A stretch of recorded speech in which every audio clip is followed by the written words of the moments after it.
Tindakan narkotika ini bukan hanya di kota, ya, tapi sekarang sudah ada di tempat-tempat di pertambangan, apalagi di Kaltim ini ada industri tambang, ada industri perkebunan. Ini yang belum sampai ke sana. Dan di Kaltim ini ada salah satu jenis tumbuhan, ya, yang hidupnya sangat luar biasa, tapi itu hidupnya di Sungai Mahakam, itu namanya keraton. Hasil penelitian BNN, keraton ini lebih dahsyat lagi dengan jenis narkotika morfin.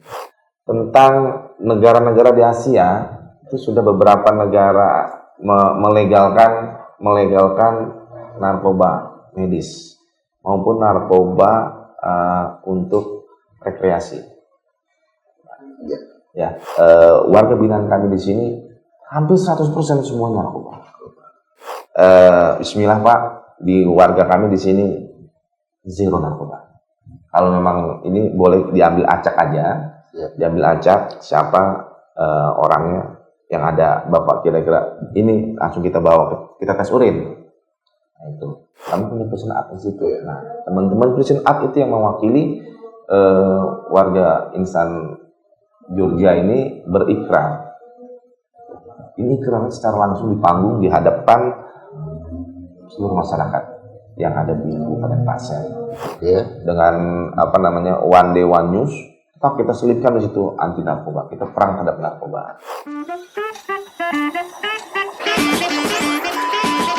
Di sini kami jalani hari-hari, namun tetap berkarya, bukan meratapi. RGEORGIA Rutan Georgia, Grogo ceria. Jangan pandang sebelah mataku, buat kau terpukau dengan kata-kata tanpa terbata-bata. Ku pukul rima dengan rata. Rutan Georgia pasti bebas narkotika, tak perlu rekayasa, rangkai saja dengan karya. Get closer, get closer, get closer, get closer. Halo Sobat Georgia, kembali lagi pada kesempatan kali ini. Kesempatan yang bagi kami menjadi suatu kesempatan yang langka. Kenapa? Karena kami kedatangan teman-teman dari BNNP, Badan Narkotika Nasional Provinsi Kalimantan Timur. Sudah berada di samping saya Bapak Iwan Setiawan selaku Kabid Pembinaan Rehabilitasi dari BNNP Kalimantan Timur. Selamat datang Pak di bumi Georgia, Grogo ceria. Selamat. Bagaimana Pak perjalanannya Pak? Kalau perjalanan nggak ada masalah, aman.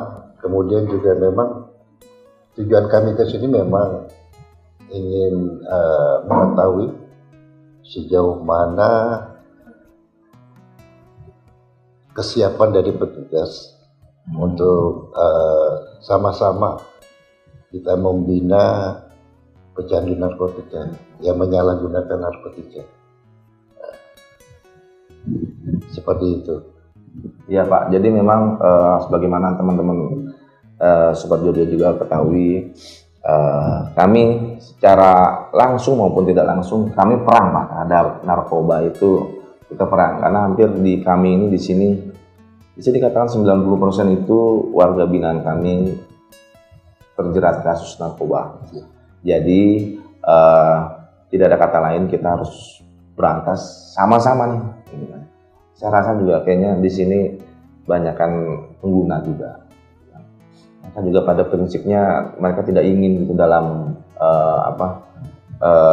hidup dalam bayang-bayang narkoba. Nah, makanya kita dengan cara langsung maupun secara tidak langsung. Cara langsungnya kami melakukan dengan pembinaan-pembinaan yang kami miliki nih Pak. Mau secara tidak langsungnya bisa melalui media-media sosial seperti ini. Kemarin kita gelorakan anti narkoba. Kemarin kita ada kegiatan, mungkin pernah satu-satunya nih Pak di Indonesia nih Pak. Di Indonesia itu warga binaan ikrar anti narkoba. Itu di hadapan bukan ratusan lagi Pak, ribuan massa di Kabupaten Pasir. Jadi dan itu pembacaan ikrarnya itu nggak sekali dua kali Pak di kami. Jadi ada beberapa kali kesempatan. Salah satunya ada ulang tahun Kabupaten Pasir, kemudian ada expo, kemudian ada kegiatan lomba-lomba lain kami diundang. Nah, kami di situ turut serta melalui undangan Prison Art Institute. Kami punya Prison Art Institute. Nah, teman-teman Prison Art itu yang mewakili warga insan Georgia ini berikrar. Ini ikrar secara langsung di panggung di hadapan seluruh masyarakat yang ada di Kabupaten Pasir. Nah, itu mungkin secara langsung maupun secara tidak langsungnya. Tadi saya bilang secara tidak langsung kita gelorakan Pak melalui media sosial kita nih. Media sosial kita gencar sekali dengan One Day One News. Kita selipkan di situ anti narkoba. Kita perang terhadap narkoba. Jadi itu Pak sepintas tentang jangan ragu-ragu lagi nih Pak sama insan Rutan Grogot ini. Pokoknya say no to drugs. Gitu. Saya bisa menjamin, insya Allah, Bismillah Pak, di warga kami di sini zero narkoba. Kalau memang ini boleh diambil acak aja, diambil acak siapa orangnya yang ada Bapak kira-kira ini langsung kita bawa kita tes urin. Nah, itu bukti komitmen kami bahwasannya kita di sini benar-benar perang, kita harus zero narkoba. Padahal sebagaimana kita ketahui, warga binaan kami di sini hampir 100% semuanya narkoba. Tapi alhamdulillah wa syukurillah bisa dikatakan di sini 100% zero narkoba. Kira-kira sepintas itu Pak tentang Georgia. Jadi baik memang saya sudah ke Samarinda, Rutan Lapas ya, kemudian di Balikpapan juga termasuk Tenggara. Yang di Grogot ini ada keunikan. Unik Pak ya? Unik. Jadi kesan pertama saya kayaknya bersahabat banget. Ya, bersahabat seluruhnya. Tapi bukan bersahabat dengan narkoba. Oh enggak lah, ya. Maksudnya penyintas narkoba. Ya, jadi teman-teman ada pendekatan yang ada sentuhan maupun terobosan dari Kalapas, Karutan di Grogot ini yaitu untuk pendekatan secara heart to heart, dari hati ke hati. Ini yang saya lihat di sini. Kemudian juga actionnya sudah ada luar biasa. Saya angkat topi lah, karena hanya Rutan Grogot ini yang punya tempat. Kemudian ada sentuhan-sentuhan dari Karutan, ya. Kemudian juga ada pendekatan melalui pembinaan. Nah, ini sudah sangat baik ya, khususnya secara tidak langsung di dalam pelayanan rehabilitasi itu sudah ada. Ya. Kemudian maksud kami juga ke Rutan sini sebenarnya ingin bermaksud menambah semacam penguatan juga kepada petugas, bagaimana nantinya ke depan petugas di sini tuh bisa konseling, bisa mengasesmen pecandu narkotika ya. Karena ya kita juga tidak menutup mata, semua rutan, semua lapas sudah kebanyakan kasusnya kasus narkotika. Karena udah sampai over capacity, ya kan, overload ya. Ya, masalah narkoba kan bukan masalah BNN aja, tapi semua pihak. Betul. Dari masyarakat, kemudian instansi terkait, ya. Ini sama-sama lah kita untuk bagaimana caranya untuk dapat melakukan pelayanan khususnya terhadap pecandu dalam tanda kutip seperti itu. Ini memang gue jempol lah buat Karutan di sini. Iya Bapak, baik. Memang apa yang disampaikan Bapak tadi, over kapasitas ini kita tidak akan menutupi untuk artinya di Rutan Georgia sendiri nih over kapasitas itu 400% Pak. 400%. Ini pernah saya pernah ambil riset itu 420% tepatnya Pak. Yang kapasitas hunian kita ini sebenarnya hanya menampung 160 orang Pak. Sekarang diisi hampir 700 Pak. Nah, jadi dengan adanya over kapasitas ini pasti tentunya tadi yang Bapak bilang itu betul Pak. Tidak kadang-kadang Khusus masalah narkoba ini adalah urusannya BNN. Khusus masalah penjara itu urusannya pemasyarakatan. Saya sangat setuju tadi Bapak bilang kita adanya sinergitas akan kita jaga karena dari pimpinan kami sinergitas itu yang menjadi suatu keutamaan Pak. Makanya terima kasih buat Bapak datang ke kami ini untuk melakukan sharing session terutama nantinya ke depan kepada petugas-petugas kami Pak. Petugas kami itu belum tentu Pak ada yang tahu dan paham apa itu narkoba. Mungkin kalau mendengar kata narkoba mungkin sering, kan? Kalau mendengar masalah kasusnya mungkin sering Pak. Tapi belum tentu Pak bisa melihat langsung, memegang langsung, dan mengetahui secara langsung dari yang benar-benar yang berkompeten. Makanya kami sebelumnya ini kami berterima kasih nih Pak. Kalau memang ada inisiasi langsung nih dari BNNP terhadap rutan kami di sini. Kan lumayan nih pemirsa dari jarak Samarinda ke Grogol ini lumayan memakan waktu ya palingnya 8 jam jauh. Jadi kami di sini sangat menyambut Pak itikat baik, niat baik dari teman-teman BNNP. Mudah-mudahan dengan itikat baik, niat baik itu akan berhasil baik juga Pak di kami. Jadi kami tidak ada kata lain mau tidak bukan juga terima kasih yang setinggi-tingginya. Mungkin dari saya satu ya. Jadi memang kalau kita bicara masalah rehabilitasi bukan masalah mereka-mereka yang menyalahgunakan itu mendapatkan pelayanan rehabilitasi secara medis dan sosial. Tapi ini juga mereka-mereka ini harus mengikuti yang namanya program pasca rehabilitasi. Ya. Alhamdulillah di sini sudah ada vokasional tadi pembuatan amplang Tengwa. Ya kan ini sudah luar biasa lah. Ini bisa dipromosikan dan ini juga harus ada pihak dari pemerintah kabupaten setempat. Karena walaupun bagaimana juga ini mereka ini dari warganya.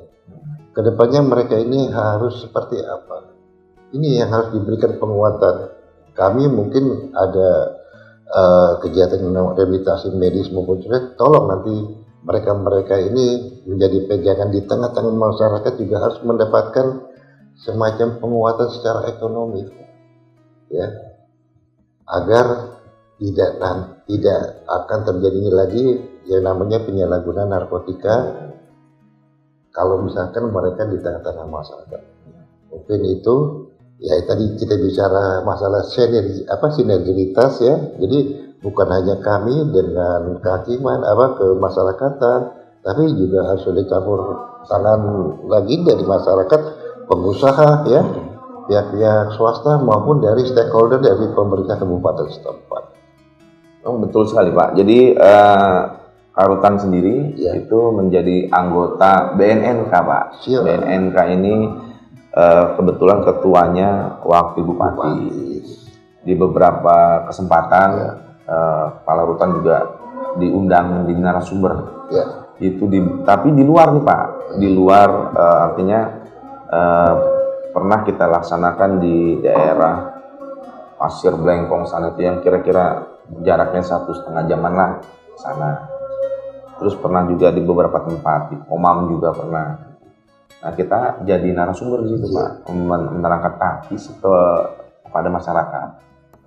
Emang belum sih Pak, mungkin nanti ada program dari BNNK untuk melaksanakan programnya untuk sosialisasi atau sharing session kan ke masyarakatnya yang ada di sini nih Pak. Ini dalam program yang terutama bagi mereka-mereka yang sudah mendapatkan pelayanan rehabilitasi, baik itu di BNN maupun nantinya di lapas atau di rutan. Ini yang harus ada. Problemanya itu harus dipecahkan ke depannya supaya mereka tidak terjerat lagi dengan penyalahgunaan narkotika, sehingga dia bisa berfungsi sosial, berfungsi yang meningkatkan taraf kehidupannya ya. Jadi programnya itu bukan hanya pelayanan rehabilitasi secara medis dan sosial, tapi mereka juga harus mendapatkan semacam penguatan bagi dirinya di tengah-tengah masyarakat. Oke, baik. Jadi Sobat Georgia, ini bagi kami menjadi suatu pengalaman yang sangat luar biasa sekali. Tapi Pak, tadi Bapak bilang, Pak Iwan sampaikan DNN ini memang anggaplah ya seputar tentang narkoba saja, Pak. Ya. Apalagi tadi Bapak kalau kacamatanya beliau ini kacamata tentang pembinaan, Pak ya, rehabilitasi, Pak ya. Tapi boleh dong Bapak untuk sampaikan kepada sobat-sobat Georgia, ada satu pertanyaan, ini boleh dijawab, boleh enggak Pak nanti Pak. Mungkin pertanyaan dari kami gini Pak, gimana sih Pak itu narkoba itu apa namanya, bagaimana bisa menjadi salah satu tren, bisa menjadi tren di Indonesia ini Pak? Itu menurut kacamata Pak Iwan tuh bagaimana Pak? Yang pertama memang pergaulan ya, cara bergaul mungkin ya. Kalau kacamata saya seperti itu. Mungkin kalau misalkan kebetulan yang bersangkutan memang, biasanya kalau narkotika itu kan perlu biaya, ya kan, perlu biaya dan itu tidak murah, ya kan. Angkanya sama dengan 1 gram emas. Kalau sabu aja ya seperti itu ya. Nah ini mereka ini yang sebenarnya mereka ini yang mapan, kemudian salah bergaul, ya sehingga dia bisa menjadikan narkotika. Tapi juga tidak menutup kemungkinan bagi mereka yang mohon maaf, yang ekonominya rendah ya, dia juga bisa menyalahgunakan narkotika dari yang mudah terjangkau seperti lem. Bagi anak-anak tuh lem itu harga mungkin di bawah 50.000 sudah bisa dibeli dan bisa disalahgunakan.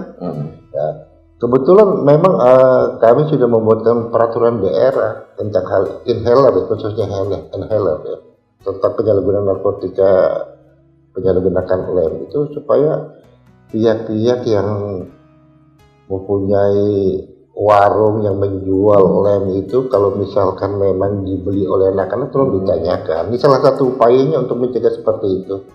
Ditanya untuk apa? Kalau misalnya untuk mereka yang sekolah, kita tanya mana surat dari gurunya seperti apa. Nah ini nih yang harus, yang belum sampai sosialisasinya ke situ. Nah, makanya itu ya harus ada keterpaduan. Dan jadi semua maksudnya kenapa narkoba itu menjadi suatu tren? Mungkin menurut kacamata Bapak ini menjadi catatan adalah pergaulan Pak ya. Pergaulan salah. Pergaulan sekarang kalau pakai narkoba, kalau gaul nggak pakai narkoba nggak keren. Padahal mas sebaliknya Pak ya. Karena itu dia Pak. Padahal kalau yang kacamata saya kadang bingung gitu Pak. Sosialisasi saya rasa sudah Pak. Ini beda kalau kita berbicara tahun 90-an ke bawah Pak. Tahun 90-an ke bawah ini undang-undang mungkin belum ada. Yeah.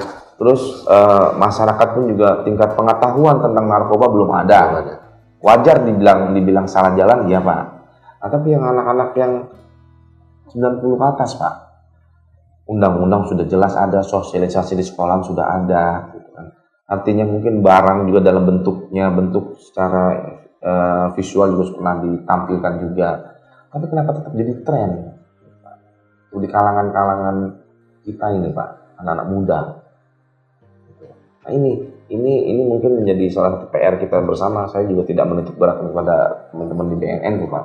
Memang lagi-lagi bagi saya sih ini salah tafsir aja, pemahaman yang kurang utuh Pak dari masyarakat.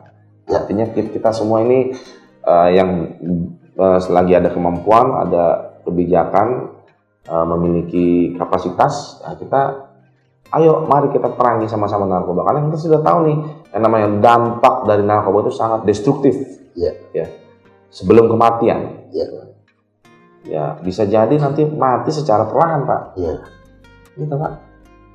Nah ini, jadi kita tidak bisa bayangkan lagi untuk yang namanya penyalahgunaan narkoba itu memang sudahlah, nggak usah lagi, berkaryalah tanpa narkoba, berbuat sesuatu lah tanpa narkoba, karena sudah jelas Anda tidak akan dibela dari Sabang sampai Merauke. Anda tidak akan dibela kalau memang pakai narkoba.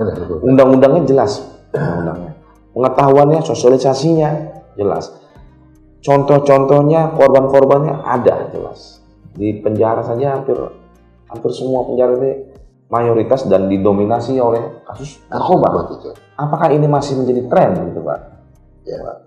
Jadi memang yang namanya sosialisasi itu tidak hanya cukup sekali dua kali, Betul. tapi harus masif. Ya. Harus masif. Kemudian juga jangan tertuju di suatu tempat aja. Betul. Karena yang namanya penyalahgunaan narkotika ini bukan hanya di kota, ya. Tapi sekarang sudah ada di tempat-tempat di pertambangan, apalagi di Kaltim ini ada industri tambang, ada industri perkebunan. Ini yang belum sampai ke sana. Makanya itu peran dari semua lapisan masyarakat dan pemerintah, termasuk swasta, ini harus masif banget untuk bisa di tengah-tengah masyarakat, khususnya di daerah-daerah yang tidak bisa terjangkau, ya itu hanya diberikan semacam sosialisasi.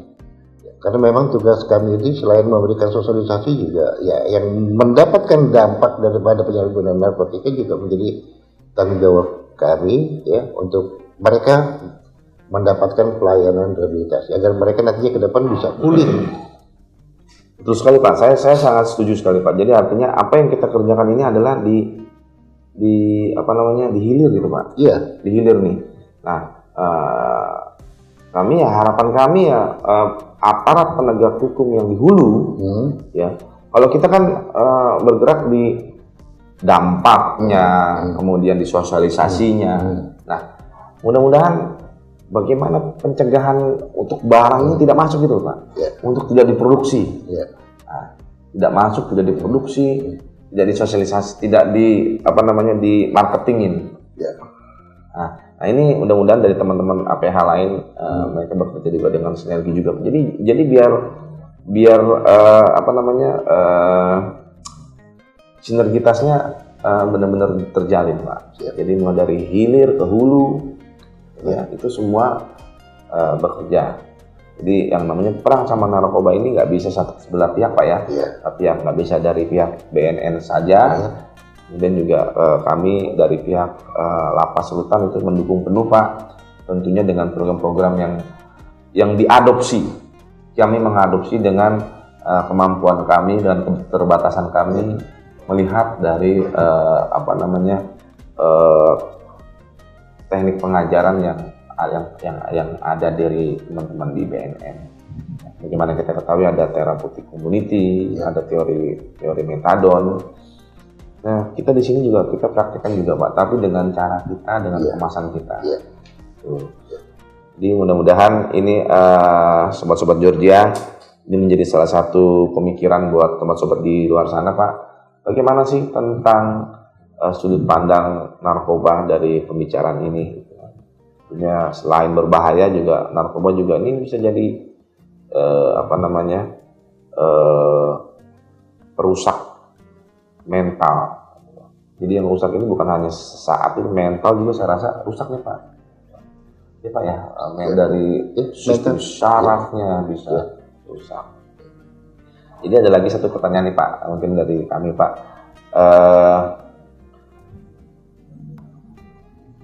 Untuk di rutan sendiri Pak, tadi Bapak sudah pernah sepintas melihat langsung nih Pak.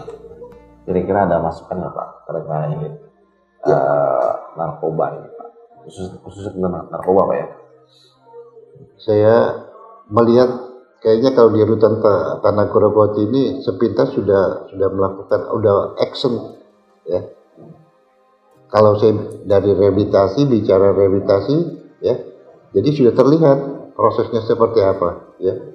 Sudah ada tempat untuk mereka yang penyalahguna narkotika itu sebagai wadah ya, minimal konsul lah dengan sesama penyalahguna narkotika ini sudah ada di sini. Kemudian juga di pasca rehabilitasinya sudah ada ya dalam pembuatan amplang take one ya. Ini udah cuman sekarang kedepannya ini terobosannya mungkin bisa dengan BNK Kabupaten Pasir ini langkah selanjutnya supaya mereka ini yang nantinya hidup di tengah-tengah masyarakat ini agar mendapatkan semacam usaha ekonomis produktif lah. Ya, ini supaya mereka bisa percaya diri. Ya, ya kan? Ada lahan. Ada lahan. Kayaknya kebanyakan mereka ini, tersingkirkan. Mohon maaf ya, mindsetnya itu di tengah-tengah masyarakat adalah apa ya? Yang sampah masyarakat ini, supaya mereka juga mendapatkan perhatian juga, supaya masyarakat juga bisa menilai bahwa yang bersangkutan memang sudah mampu, ya, bisa ada usaha, kemudian juga bisa berbuat yang baik di tengah-tengah masyarakat, itu yang utama, dan bisa membawa dari masyarakat walaupun dengan segala macam nanti kegiatan-kegiatan yang ada di masyarakat. Kedua, kita ingin merubah mindset masyarakat. Kalau orang-orang terdekat yang ada yang menyalahgunakan narkotika ini segera melapor ke kami, ke BNN, dan itu tidak akan mendapatkan perlakuan secara hukum, tapi mereka justru kita akan rangkul supaya mereka akan mendapatkan pelayanan rehabilitasi, baik itu melalui rawat jalan maupun rawat inap. Dan alhamdulillah di Kaltim sudah ada balai rehabilitasi narkotika. Ini tolong dimanfaatkan agar mereka yang terpapar narkotika segera kita pulihkan melalui program rehabilitasi. Itu. Baik, luar biasa sekali semangat dari Pak Iwan dan tim. Harus semangat untuk memberantas narkoboy, narkodok, apalah itu sebutannya Pak. Jadi saya mewakili semua insan Rutan Georgia nih Pak. Lagi-lagi kami akan meyakinkan diri kami untuk menanamkan dan mengikrarkan dalam diri kita masing-masing untuk say no to drugs, perang terhadap narkoba. War on drugs. War of drugs. Jadi ada satu nih Pak pertanyaan sebelum kita akhir Pak. Mungkin sobat-sobat Georgia bisa menjadi salah satu pemikiran Pak. Pemikirannya tentang negara-negara di Asia itu sudah beberapa negara melegalkan narkoba medis maupun narkoba untuk rekreasi. Ya, Indonesia belum nih Pak, gitu kan? Ini bagaimana pandangan Bapak terhadap hal tersebut Pak? Ya. Sedikit saja biar sobat-sobat Georgia tahu nih. Sebenarnya ada yang namanya legal for medis, bisa juga legal for recreation. Di Asia sudah di beberapa negara. Bukannya kami ingin seperti apa enggak Pak? Kami juga maksudnya cuma sudut pandang aja ini terluar dari konteksnya. Sudut pandang dari Bapak nih kayak apa nih? Jadi biar seru ya. Ya, jadi kami memang di undang-undang narkotika itu udah jelas ya, bahwa memang ini contohnya seperti ganja kan. Ya, ganja kan kalau di negara-negara lain khususnya di Eropa itu sudah boleh diperbolehkan, tapi memang kalau undang-undang sudah menyatakan itu udah narkotika kelas 1 berarti memang tidak boleh lagi walaupun seperti apa, kecuali dia diperbolehkan untuk penelitian itu yang diperbolehkan, tapi kalau misalnya untuk menyalahgunakan itu memang tidak boleh. Dan kebetulan sekali di Kaltim ini ada salah satu jenis tumbuhan ya, yang hidupnya sangat luar biasa, tapi itu hidupnya di Sungai Mahakam ya. Itu namanya keraton. Nah, ini hasil penelitian BNN, keraton ini lebih dahsyat lagi dengan jenis narkotika morfin. Waduh. Ya. Ini nggak apa-apa nih Pak disampaikan di sini. Iya, nggak apa-apa ya morfin ini. Karena ini hasil penelitiannya seperti itu. Iya. Ya. Sekarang kalau kita lihat di sepanjang Sungai Mahakam itu masyarakat di sana sudah membudidayakan, kemudian juga sudah menjadi ekonomi mereka, tapi mereka langsung ekspornya ke larinya ke Kalimantan Barat. Nah, nanti kalau yang ke Kalimantan Barat lah yang mengekspor keluar. Nah, ternyata berhasil dari penelitiannya itu dasarnya luar biasa tidak terhadap penyalahgunaan narkotika. Tapi itu belum mendapatkan peraturan Menteri Kesehatan, ya. Tapi BNN sudah meneliti ini sangat bahaya. Oke, baik Sobat Georgia, jadi sangat jelas tadi disampaikan oleh Pak Iwan mewakili dari BNNP perihal narkoba, narkotik, tidak ada lagi tempat, tidak ada lagi pembenaran terhadap narkotika, apalagi penyalahgunaannya. Ya. Tempatnya saja tidak ada lagi pembenaran lah, apalagi penyalahgunaannya. Jadi sudah tidak perlu lagi ditanyakan bagaimana dampaknya, tidak perlu. Segala sesuatu sudah jelas, tidak perlu lagi disampaikan dampaknya bagaimana. Karena kenapa? Karena sejatinya hukum itu mengatur untuk kebaikan. Ya. Adanya hukum itu untuk kebaikan bersama. Baik, sobat-sobat Georgia, terima kasih banyak kepada Pak Iwan Setiawan, Bapak Kabid Rehabilitasi BNNP Kalimantan Timur. Terima kasih atas kunjungan, bersedia waktu untuk silaturahmi di rutan kami Kabupaten Georgia.